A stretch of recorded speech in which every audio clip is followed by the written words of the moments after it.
Major doctor Mohammad Ali Shah आपको जोड़ना चाहूंगा। पहली बार हमने सुना है कि ईरान ने जिस तरह से हमला किया इसराइल के ऊपर, इसराइल के आयरन डोम की बहुत बात सुनते थे, लेकिन वहां पर भी जो है उसको भी कहीं ना कहीं उन्होंने चौंका दिया। बहुत सारे लोग वहां भी बहुत मारे गए हैं, 20-25 लोगों की मौत हुई है, बहुत बड़ी संख्या में बिल्डिंगें तबाह हुई हैं। जब आयरन डोम जो उनका सिक्योरिटी क्षेत्र है उसको भी जो है ईरान चकमा दे सकता है, तो कहीं ना कहीं ईरान की ताकत भी है। लेकिन फिर वही सवाल, आखिरकार अमेरिका को क्यों कूदना पड़ रहा है?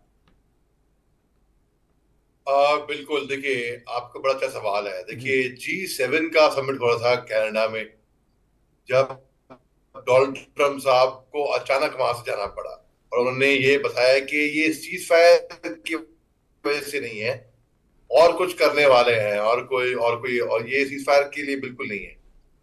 प्रधानमंत्री मोदी साहब वहां पे,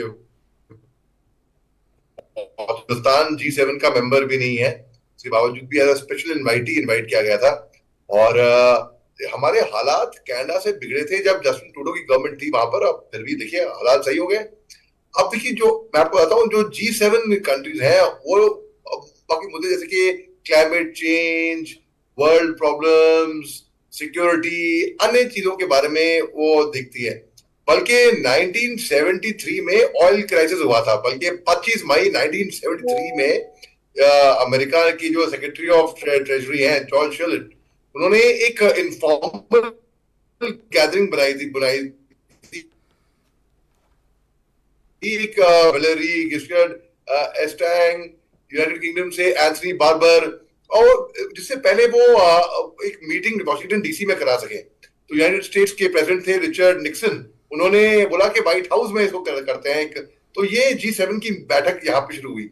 अब अमेरिका को इसको इसमें क्यों कूदना पड़ा? देखिए, अमेरिका और इजराइल ने कहा था कि ईरान न्यूक्लियर बॉम्ब नहीं बनाएगी, और वो मैं 20 साल से इसके बारे में पढ़ा हूं। नतांश, जो ईरान में जो न्यूक्लियर बेस है, ईरान इसके ऊपर पिछले 20 साल से काम कर रहा है।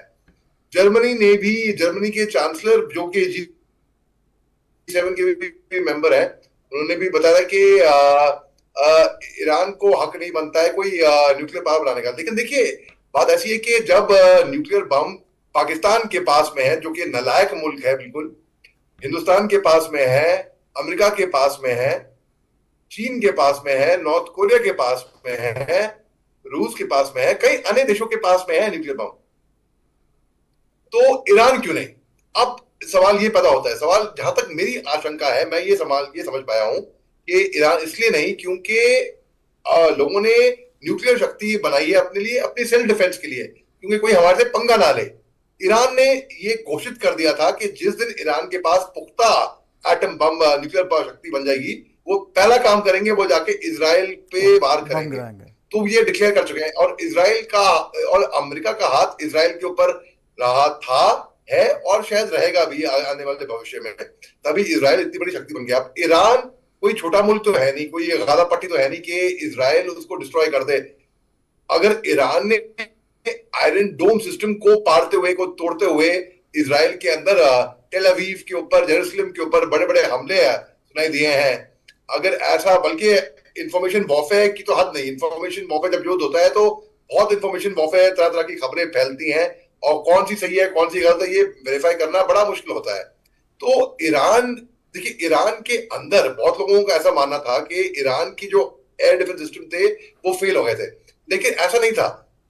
इजराइल की जो मोसाद, जो खुफिया एजेंसी है, वो पिछले 1-1.5 साल से ईरान के अंदर घुस के अपना घर बना के रह रही थी, वहां जासूसी कर रही थी। अब लोग सोचेंगे ऐसा कैसे हो सकता है? उन्होंने फाइटर लड़ाकू विमान स्मगल कर दिए थे। अब क्या, अब फाइटर लड़ाकू विमान स्मगल करना कोई आम बात तो है नहीं। ड्रोन स्मगल कर दिए थे, और वो वहां पर तैनात थे। उनसे ईरान के जनरल्स को, ईरान के वैज्ञानिकों को निशाना बनाया। बल्कि इजराइल ने यह भी बयान दिया कि हमको मालूम है अयतुल्लाह खोमेनी जो सुप्रीमो है ईरान के, वो कहां पर है, अगला निशाना हम वहां पर ताकेंगे। अनुमान तौर पे जहां तक मैंने ऑब्जर्व किया है कि जो हेड ऑफ स्टेट होते हैं उनको निशाना नहीं बनाते हैं। तकरीबन 2-1 साल पहले प्रेसिडेंट पुतिन साहब के घर के ऊपर एक ड्रोन अटैक हुआ था, फ्लैग पोस्ट के ऊपर। तो दुनिया चौंक गई थी कि अरे, अनुमान तौर पे तो ऐसा होता है नहीं, लेकिन यहां पर ऐसा हुआ। लियो टॉल्स्टॉय की किताब है वॉर एंड पीस, उसमें लिखा है कि all is fair in love and war. तो हालांकि गलत है कि सही है, इसका ये मैं नहीं कहूंगा, लेकिन हाँ अनुमान तौर पे मैंने ऐसा ऑब्जर्व करा है कि हेड ऑफ स्टेट पे हमला जब जंग होता है तो नहीं होता है। जैसे चेस का बोर्ड होता है, हम सीधा राजा रानी के वहां पे एम करते हैं, चेक चेकमेट। यहाँ पर बिल्कुल। जंग में मैं अनुमान तौर पर देखा है हेड ऑफ स्टेट पे ऐसा चेकमेट टाइप होता नहीं इसीलिए है। शायद ट्रम्प साहब अयतुल्ला ने बीच में खोमेनी। रोका भी था कि देखिए खौमनई पर हमला नहीं करना है, ये भी इजराइल से कहा था, लेकिन खौमनई को इजराइल भरोसा नहीं है। और डॉक्टर मोहम्मद अली शाह साहब आपसे जानना चाहेंगे, पाकिस्तान बहुत परेशान है, वहाँ के बयान आ रहे हैं कि इस्लामिक बम जो 1998 में बनाया था पाकिस्तान, जिसको बोलता है इस्लामिक एटम बम, उसको लेकर जो है बहुत चिंतित है। उसको लगता है ईरान पर जिस तरह से कार्रवाई की इजराइल ने, और अगर ईरान पर कार्रवाई सफल हो गई तो उसके बाद अगला नंबर पाकिस्तान का आएगा, ऐसे वहाँ के नेताओं के बयान आज आए हैं। तो आपको लगता है कि कहीं ना कहीं हलचल हो रही है बहुत तेजी से?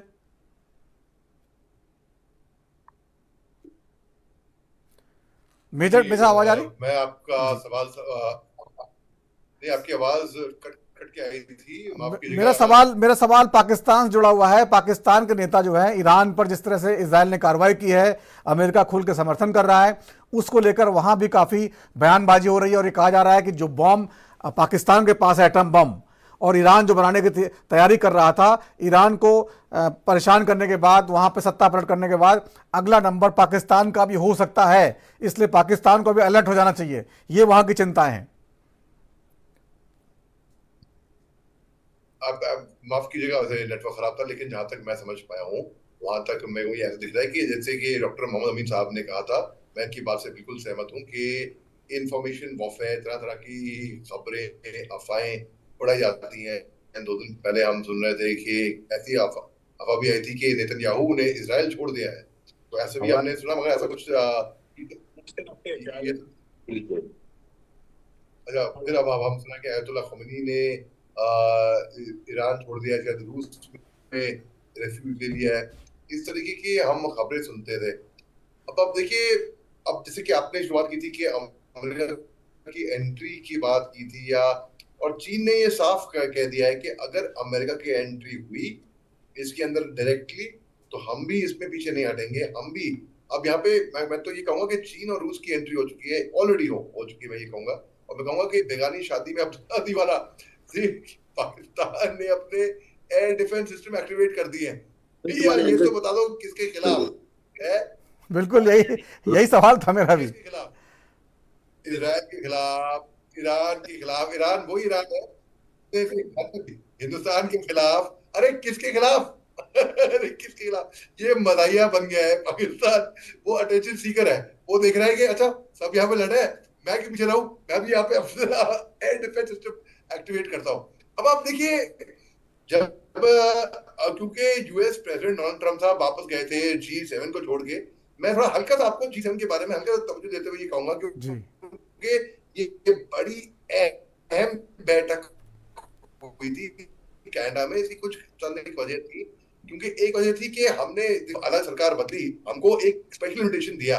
अब क्योंकि जब व्हाइट हाउस में, आपको मैं बताता कि जब रिचर्ड निक्सन जब प्रेसिडेंट थे अमेरिका के, तो उन्होंने बोला कि हमारी व्हाइट हाउस की लाइब्रेरी के अंदर ग्राउंड फ्लोर में ये बैठक आएगी। तो उन्होंने यहाँ पे बैठक बिठाई। और मिड 1973 में जब ये स्प्रिंग मीटिंग्स हुई, इंटरनेशनल मॉनेटरी फंड, IMF आया, वर्ल्ड बैंक आया, तब स्कूल्स ने प्रपोज किया एक एडिशनल कि जापान को क्यों ना जोड़ा जाए। तो ये जापान को, और ये एक्सेप्ट हुआ, सबने जापान को जोड़ दिया। ये इसको मैं कनेक्ट करूंगा आपको इसराइल और ईरान के बीच में क्या चल रहा है उससे, आपको मैं बताऊंगा कैसे।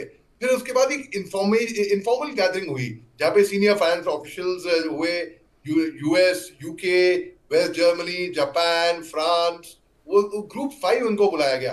फिर 1974 में दिलचस्पी से क्या हुआ था कि 5 मेंबर के जो उसमें सडनली एक जो फ्रेंच प्रेसिडेंट थे जॉर्ज पॉम्पिडो, उनका इंतकाल हो गया अचानक से। तो एक फ्रेश प्रेसिडेंशियल इलेक्शन बिठाया गया, उसमें वेलरी गिस्कार्ड एस्टिंग सत्ता में आए। और वेस्ट जर्मनी के चांसलर थे विली ब्रांडेट, और अमेरिकन प्रेसिडेंट जो हमने बताया आपको रिचर्ड निक्सन, और जापानीज प्राइम मिनिस्टर कैलवी तनाका ने रिजाइन कर दिया कि भाई क्योंकि स्कैंडल बहुत हुए थे, वो पीछे हट गए। उसके बाद यूके के एक हंग इलेक्शन हुए जिसमें एक माइनॉरिटी गवर्नमेंट सब्सिक्वेंट इनेबिलिटी हुई उनकी जो प्रॉम्प्ट हुए एक और इलेक्शन वहां पे उसी साल में होने के लिए। अब क्या हुआ, निक्सन साहब ने के जो सक्सेसर थे गेरल्ड फोर्ड जो अमेरिका में, उन्होंने प्रपोज किया कि एक रिट्रीट के फॉलोइंग उसी साल में ग्रुप के नए लीडर का एक ग्रुप फॉर्म हुए। और ये इसलिए अहम है क्योंकि G7 मीटिंग में जाहिर सी बात है बहुत ही मुद्दे उठाए गए होंगे। इसमें इजराइल ईरान का भी मुद्दा उठाया होगा। डोनाल्ड ट्रंप साहब ने जब गए छोड़ के ये बोला कि ये सीज फायर के बारे में नहीं है, इसलिए बोला होगा कि ये सीज फायर के बारे में नहीं है क्योंकि उनको ही did not want to participate वहां पर क्या हो रहा है कि भाई यहाँ पे पब्लिकली कि G7 के मुद्दे में, क्योंकि अमेरिका का सरेआम हाथ है इजराइल के ऊपर। अब क्या हुआ, जो इनिशिएटिव हुआ, गिस्कार्ड एस्टिंग ने इनिशिएटिव लिया कि जर्मन काउंटर पार्ट थे उनके हेलमेट स्क्रीमंट, तो और एक फ्रांस ने एक 3 दिन की बैठक, एक समिट नवंबर 1975 में होस्ट की थी। इसमें इनवाइट किया था ग्रुप ऑफ 5, जो आपको बताया, आपको 5+, जैसे इटली को भी इसमें इनवाइट किया गया था। और उसके बाद फिर फॉर्म हुए कि और मेजर प्लेयर्स इसके अंदर फॉर्म हुए। और जो 15 पॉइंट डिक्लेरेशन रैम्बुलेट इसमें डिस्कस हुआ। अब क्योंकि जब ये अहम बैठक बिठाई जाती है कनाडा के अंदर और डोनाल्ड ट्रंप साहब अमेरिका जाते हैं और ये बोलते हैं कि भाई ये सीज फायर से कनेक्टेड नहीं है। अब मैंने बैकग्राउंड इसलिए दिया क्योंकि अब लोगों की आशंका ये जताई जाएगी कि क्या अमेरिका एक बड़ा हमला प्लान कर रहा है, कुछ बड़ा होने जा रहा है, क्या प्लानिंग क्या हो रही है। इतना अहम बैठक जिसकी एक हेरिटेज है, जिसकी एक हिस्ट्री है, बिल्कुल, यही तो चिंता हो रही है मेजर साहब, यही तो चिंता है कि अमेरिका जो है कुछ बड़ा कर सकता है।